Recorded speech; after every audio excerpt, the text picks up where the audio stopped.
Aku ajarkan engkau satu ayat, kalau kau baca ayat ini, maka diturunkan Allah menjagamu, malaikat menjagamu sampai subuh. Kalau kau baca subuh, dijaga Allah sampai petang dengan mengirimkan malaikatnya.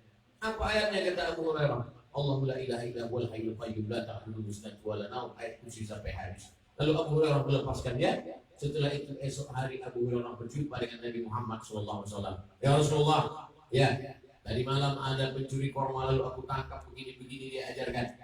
Kata Nabi SAW, itu adalah pendusta dan seumur hidupnya baru sekali itulah dia jujur. Yang dia ajarkan bahwa yang membaca itu tidak didekati setan memang benar. Siapa dia itu Rasulullah? Itulah setannya kata Rasulullah SAW. Jadi setan sendiri memberitahu bahwa aku tidak mendekati orang yang membaca. Itulah maka sebelum tidur malam, bahkan selesai sholat isya tadi, kita membaca Allahu la ilaha illa huwa. Maka sesungguhnya yang kita baca Al-Fatihah, Qul huwallahu, Qul rabbil falaq, Qul rabbin nas, pangkal Al-Baqarah, ayat kursi dan ujung Al-Baqarah adalah bacaan rutin tiap malam. Ada tidak ada acara ini, tetap kita baca. Bahwa setelah ini nanti kita pulang, kita baca lagi di rumah masing-masing. Baik, tidak ada salahnya. Dibaca berkali-kali, baik, tidak bid'ah, tidak dhalalah, tidak tersesat. Lalu kemudian setelah itu kita bertutup dengan afdhalul zikri fa'lam annahu la ilaha illallah.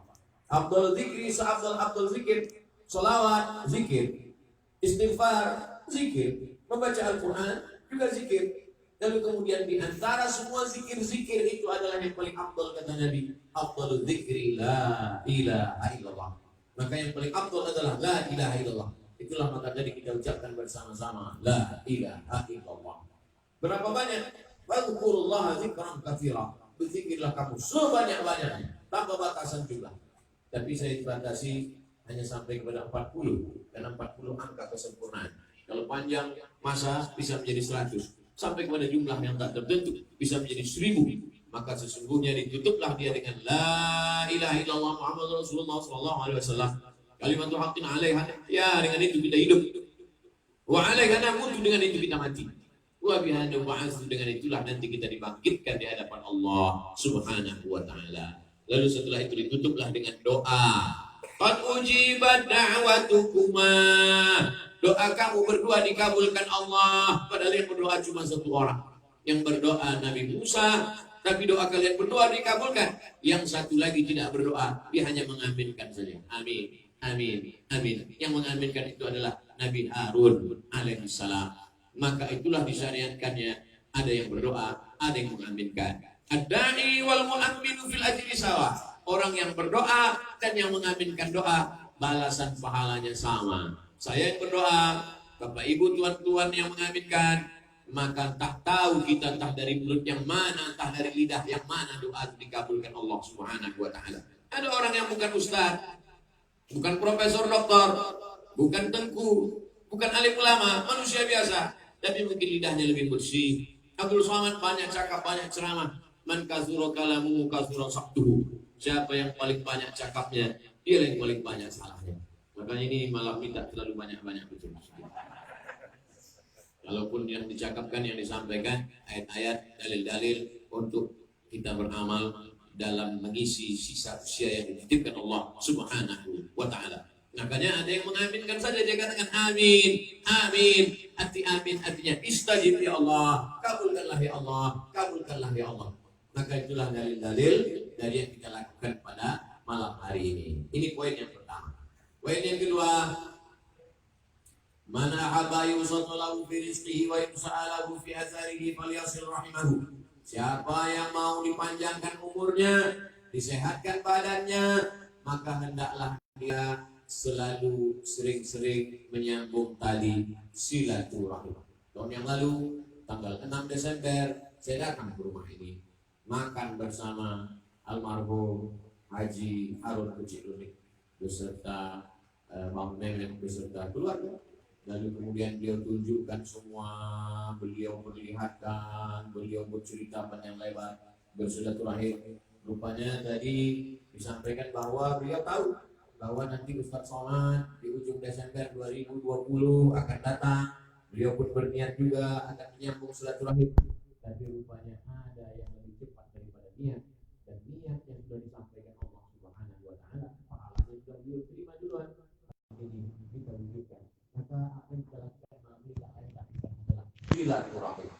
saya dibawa oleh Tengku Padi Ramli 2017, 2018, 2019, 2020. Ini adalah yang keempat kalinya saya datang setiap bulan Desember. Betul-betul, tak pernah direncanakan, tak pernah diprogramkan. Dan dengan baik, maka disampaikan Allah Subhanahu wa Ta'ala. Mudah-mudahan sampai hari kiamat dia termasuk orang yang menyambung tali silaturahmi.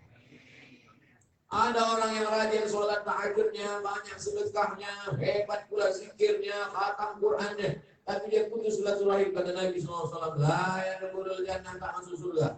Oh, rahim. Tak masuk surga orang yang memutuskan tali silaturahim. Suatu ketika Nabi SAW mau mengisi pengajian. Tiba-tiba kata Nabi, ada di antara kalian ini yang memutuskan tali silaturahim, kata Nabi. Lalu kemudian orang itu segera berdiri, pulang, dia sambung silaturahim. Setelah itu dia baru datang lagi. Kata Nabi, sekarang barulah turun rahmat Allah. Dari mana kau tahu ya Rasulullah ada yang memutuskan silaturahim? Karena setiap orang yang berkumpul pasti rahmat turun. Dan tadi ketika berkumpul aku lihat ada rahmat tidak turun. Penyebabnya apa? Karena ada yang tidak menyambung tali silaturahim. Nabi tahu, Abdul Somad kata, saya tak tahu siapa yang menyambung siapa yang tidak.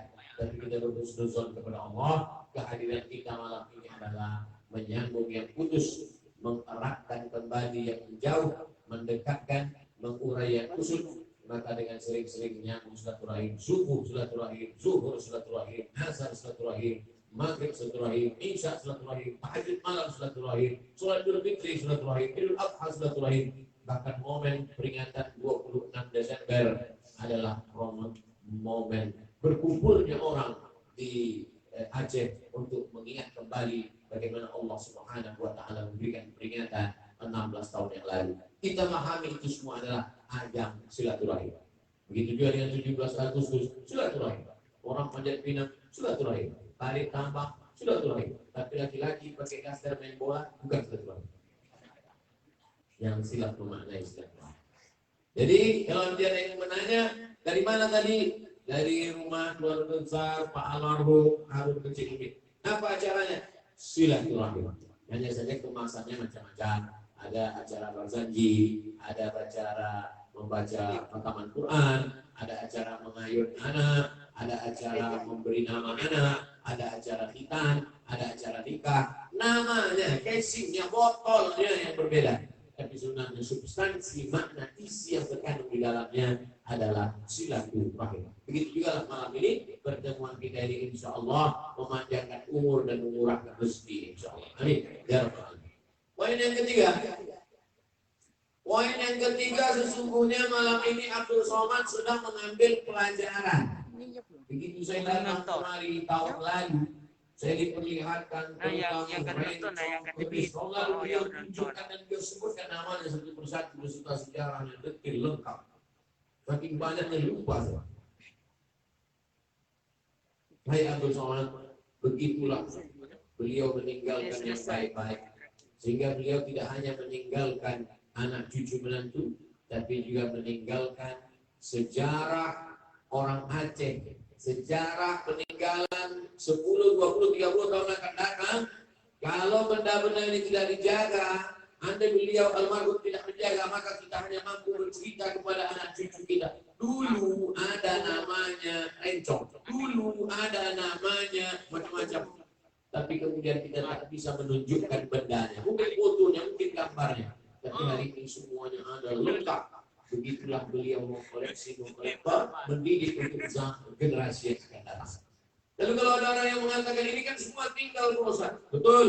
Tapi ketika dia menjadi ilmu pengetahuan, maka dia menjadi ilmu pengetahuan yang mengalir menjadi amal jariah. Kalau kamu alami alif qadrahu, orang yang celaka adalah orang yang tidak tahu jati dirinya. Anak-anak Aceh di masa akan datang hilang, diperjualbelikan, ada yang bertanam di dalam tanah, ada yang pecah, ada yang laku, ada yang dimakan karat.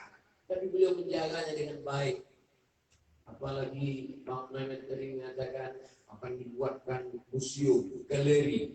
Maka di masa akan datang orang akan melihat ini keramik dari dinasti Ming, dari kerajaan Cina, ini rencong, ini senapan zaman Belanda, zaman Portugis, sehingga orang tahu sejarah masa lalunya. Maka ini semua menjadi amal jariah insya Allah. Amin.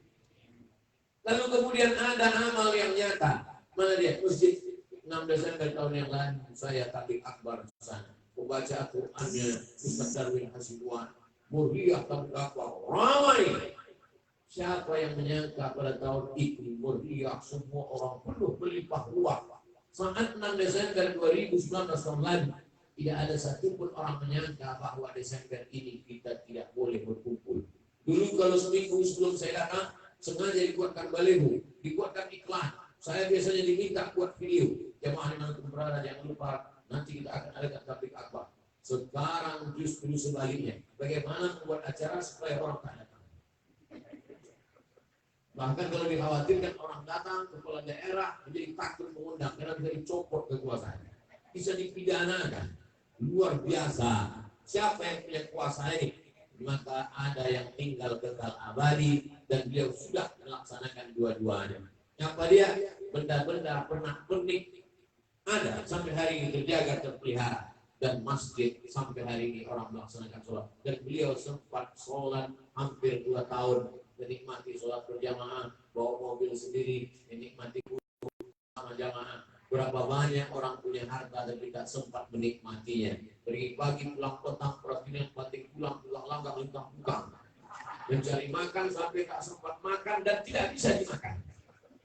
Berapa banyak orang cari uang, sibuk mencari uang, dan setelah uangnya dapat, tidak sempat dinikmati, tidak sempat dibangunkan ke masjid, tidak sempat mengkoleksi apapun, duit disimpan, setelah itu pergi ke rumah sakit, diserahkan ke dokter spesialis jantung koroner, diserahkan ke penyakit diabetes mellitus. Bapak Ibu yang mendengar tausiah saya jangan tersinggung kalau kebetulan penyakitnya sama seperti saya tidak. Karena saya tak ada tahu apa penyakit Bapak Ibu sekalian. Oleh itu jangan tersinggung. Dengarkan aja baik-baik. Beberapa jamaah yang mendengar saya ceramah saya tersinggung, pulang ke kunang-kunang, demam, itu sehat ya. Ibu yang dimuliakan Allah Subhanahu wa ta'ala. Jadi saya datang ke rumah ini 2 kali. Desember tahun lalu, Desember tahun ini, saya sebenarnya bukan menyampaikan pelajaran. Saya tidak berceramah, tapi saya mengambil pelajaran. Maka tahun lalu begitu saya pulang dari sini, semua rencong-rencong yang diberikan oleh orang Aceh selama saya menyampaikan tausiah, saya tiru apa yang dilakukan oleh almarhum Haji Harun Kecil ini. Saya buat pula lemari kaca, saya susun rencong. Ada lebih kurang 20 rencong dari Aceh. Ada rencong dari batu giok warna hijau, ada rencong dari emas. Itu dikasih oleh Haji Harun Kecil ini. Saya simpan, saya pasang di peci saya. Setiap saya ceramah, saya pegang satu jam. Begitu saya takut saya. Jadi dia kumpulkan semua. Jadi saya banyak terinspirasi dari beliau. Beliau meninggalkan. Lalu kemudian ketika beliau membangun masjid, saya berdoa, ya Allah, kalau bisa sebelum aku mati, bisa juga lah aku membangun masjid, ya Allah. Dan kita berharap semuanya yang hadir ini sebelum meninggal sempat membangun masjid, insya Allah. Amin. Niat aja dulu. Masalah sampai tak sampai. Innamal a'malu binniyat, segala amal dengan niat. Wa innamal likulli imri'in ma nawa. Orang akan mendapatkan sesuai dengan niatnya masing-masing. Bayangkan, sejak beliau meninggal 100 hari yang lalu lebih kurang. Subuh, zuhur, asar, maghrib, isya mengalir pahala memakan beliau. Setiap orang yang sholat tak kosong di masjid itu mengalir terus. Dibangunkan ke rumah, ke mobil, ke pesawat, ke duit, hilang. Tapi ketika dibangunkan ke masjid, cerdas Tuan Haji almarhum Haji Harun Kecil itu. Cerdas. Segala yang dia lakukan itu terukur. Semua yang dia tinggalkan itu bermanfaat. Lalu kemudian beliau kasih saya buku, tulisan-tulisan beliau. Ternyata beliau juga seorang penulis yang handal. Ternyata beliau seorang wartawan. Bisa merangkai kata-kata. Sampai hari ini saya simpan. Ada satu rak khusus, rak biografi. Dan saya masukkan itu. Dan ternyata beliau sebelum meninggal punya karya-karya yang luar biasa. Jadi itu semua pelajaran bagi saya pribadi. Maka saya mengambil terinspirasi dari kehidupan beliau. Ada orang-orang sudah meninggal dunia masih bisa mengumpulkan orang banyak. Sudah meninggal dunia 100 hari yang lalu lebih kurang. Masih berkumpul orang ramai karena dia. Tapi betapa banyak orang masih hidup, masih bernyawa, masih berjalan di atas muka bumi, tapi justru memporak-porandakan orang yang hidup. Betapa tak bermanfaatnya hidupnya. Siapa orang yang paling baik di dunia ini? Man qala umuruhu wa hasuna amaluhu. Orang yang panjang umurnya wa hasuna amaluhu dan baik amalnya. Usia beliau 78 tahun kurang sedikit. 77 tahun. Usia Nabi Muhammad SAW 63. Jadi beliau dilebihkan Allah Ta'ala usianya dari Nabi lebih kurang 14 tahun. Memang kalau kita bandingkan dengan orang yang 80, 90 kurang usia beliau. Tapi kalau kita bandingkan dengan usia Nabi Muhammad SAW, sesungguhnya keluarga besar ini sudah diberikan bonus 13 tahun kelebihan usia. Ini supaya kita mensyukuri nikmat yang diberikan Allah Subhanahu wa Ta'ala. Siapa orang yang paling baik? Man qala umruhu, panjang umurnya, wa hasuna amaluhu, dan baik amalnya. Meninggal dunia orangnya, dan di hari ini apa yang dia kumpulkan masih bisa kita nikmati. Kita tahu sejarah kamera bagaimana. Andailah kamera zaman sekarang begini bentuknya pakai film, maka dijamin tak terlalu banyak yang minta foto dengan saya. Karena orang takut film habis. Apalagi yang pakai ujung macam meledak api. Tapi hari ini begitulah kamera, begitu mudahnya. Beliau ingin menceritakan. Saya hanya bisa bercerita ke anak cucu saya, kepada tetangga, sahabat, kawan, jiran saya, bahwa dulu ada kamera begini. Tapi tanpa kata-kata, beliau menunjukkan dengan bukti-bukti yang nyata hari ini. Apa yang dia lakukan bermanfaat sampai hari kiamat. Baik dalam bentuk materi benda, maupun dalam bentuk masjid, maupun ide-ide, maupun inspirasi. Yang keempat, dari mana datang semua ini? Dari Allah. Innama amruhu idza arada syai'an ayyaqula lahu kun fayakun. Dari Allah Subhanahu wa Ta'ala. Tapi kenapa Allah titipkan ini kepada almarhum Haji Harun Kecik Lebih? Ternyata rahasianya adalah karena beliau beramal jujur, tak mau main tipu-tipu. Betapa banyak orang peniaga, pedagang tipu bohong. Nabi SAW masuk ke pasar, Nabi masukkan tangannya ke tumpukan makanan. Ternyata ada makanan yang di luar kering cantik. Ternyata di dalam ini busuk. Lalu Nabi bertanya, mahal yang sahabat paham. Pedagang makanan. Kenapa yang di dalam ini busuk bercampur, yang di luar kering cantik? Aku campur ya Rasulullah. Kenapa kau campur? Karena kalau aku buat semuanya kering, tak laku yang busuk itu. Kata Nabi Muhammad SAW, siapa yang menipu kami bukan golongan kami. Almarhum Haji Harun Kecik Lebih mengajarkan kejujuran ke anak keluarga beliau. Maka buah dari kejujuran itu amanah orang percaya. Orang kalau sudah percaya dengan kita, apapun dia akan berikan. Hubungan baik antar pelanggan, antar customer dengan pemilik barang dagang bisnis berjalan dengan baik. Masalah kita sekarang adalah masalah trust. Masalah kita sekarang adalah masalah krisis kepercayaan. Beliau tak pernah meninggalkan membayar zakat. Kalau sudah sampai masa bulan-bulan membayar zakat, beliau merasa aman, sangat senang. Kenapa? Karena dia sudah mengeluarkan orang lain. Maka jadi antara doa yang saya bacakan tadi, Allahumma inna na'udzubika minal jubni wal bukhli, selamatkan kami dari sifat pengecut dan bakhil.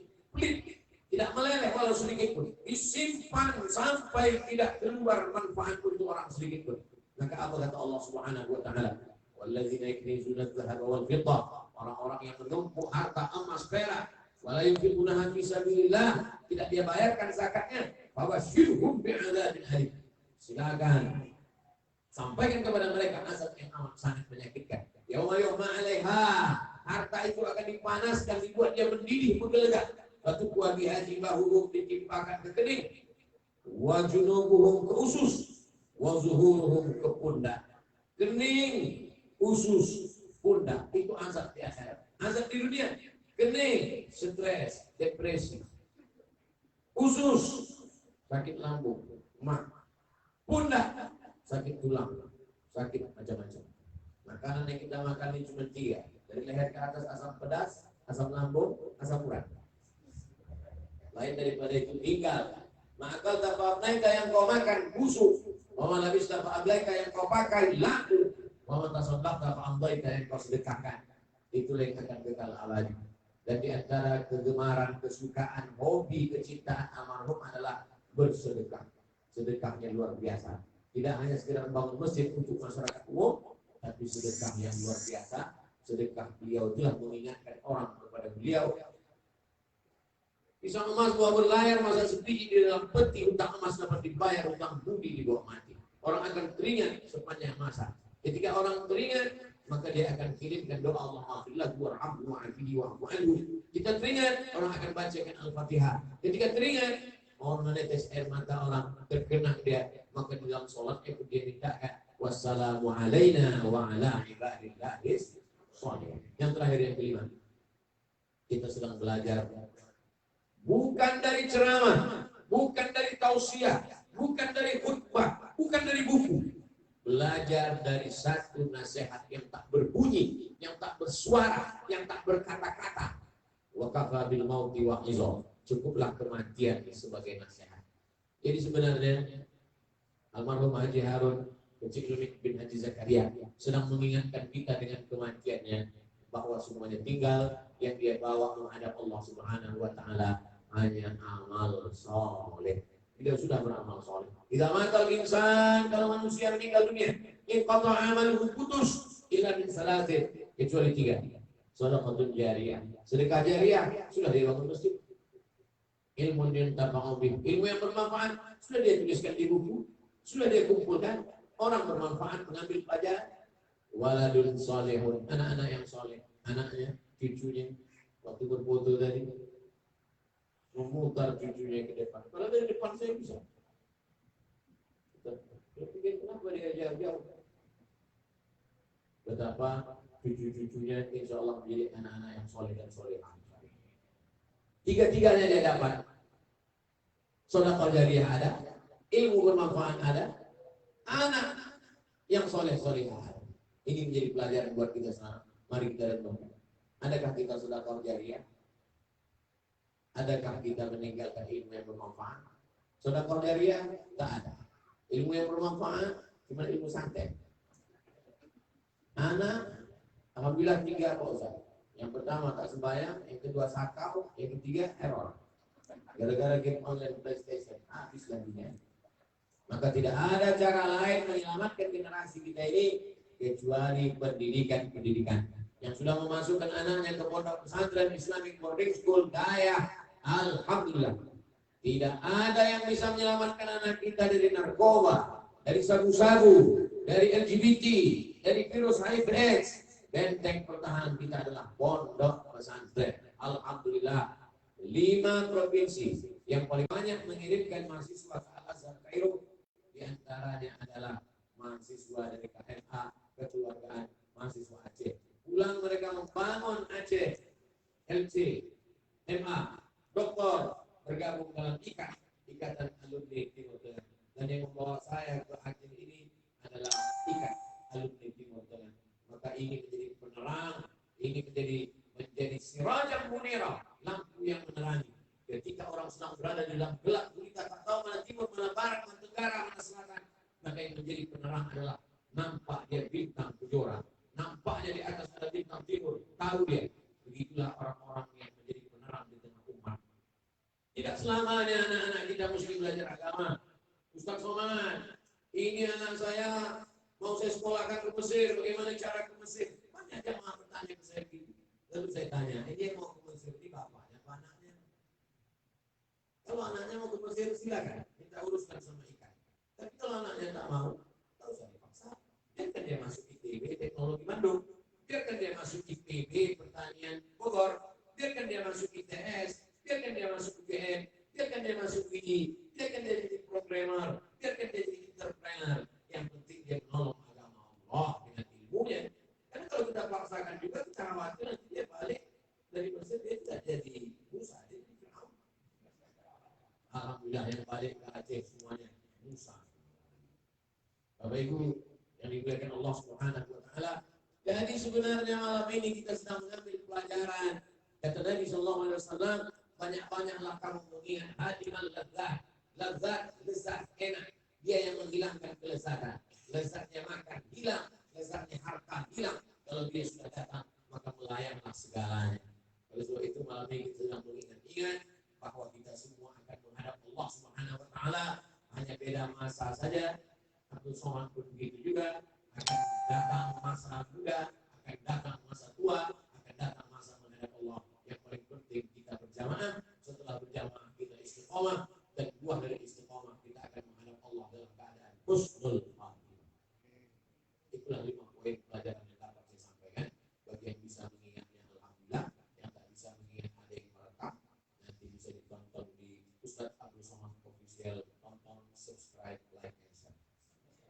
Bapak Ibu yang dimuliakan Allah Subhanahu wa taala, itulah yang dapat saya sampaikan pada malam hari ini. Mudah-mudahan apa yang saya sampaikan ini menjadi pelajaran buat saya yang menyampaikan dan buat kita semua. Ada kata-kata yang tidak berkenan di hati, tidak tepat pada tempatnya, tidak sesuai dengan tata krama sopan santun di Banda Aceh. Saya Abdul Somad, mohon maaf. Sudahkah Bapak Ibu semua memaafkan kesalahan Abdul Somad? Alhamdulillah, terima kasih. Jazakumullah khairan jazaa. Wassalamualaikum warahmatullahi wabarakatuh.